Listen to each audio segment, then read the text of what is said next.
ٹیلی phone پر کیا گیا نکاح صحیح ہے؟ ہمارے گاؤں کا ایک لڑکا لندن میں رہتا ہے، اس کا ابھی گاؤں کی ایک لڑکی کے ساتھ فون پر نکاح ہوا۔ نکاح کے بعد لڑکی اپنے سسرال گاؤں میں لڑکے کے والد کے گھر آئی۔ لڑکا بھی لندن ہی میں رہتا ہے۔ 5-6 بار جھگڑے ہونے کی وجہ سے لڑکے نے طلاق معلق بذریعہ خط دی۔ اس کا مضمون یہ ہے: میں اپنی بیوی کو اس کے والد کے یہاں رہنے جانے کے لیے کہتا ہوں۔ اگر وہ میرے لکھنے کے مطابق اس کے گاؤں نہیں گئی تو اس کو 3 طلاق دیتا ہوں۔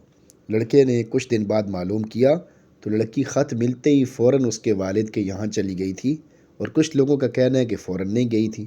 تو اس صورت میں اس لڑکی کو طلاق ہوئی یا نہیں ہوئی؟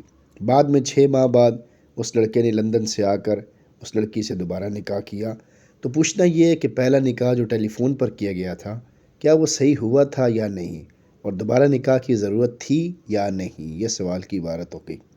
الجواب حامداً و مسلیاً و مسلمہ۔ نکاح کے صحیح ہونے کے لیے مرد اور عورت یا ان کے وکیلوں کا ایک مجلس میں ایجاب و قبول کرنا، اور اسی مجلس میں 2 گواہوں کا اس کو سننا شرط اور ضروری ہے۔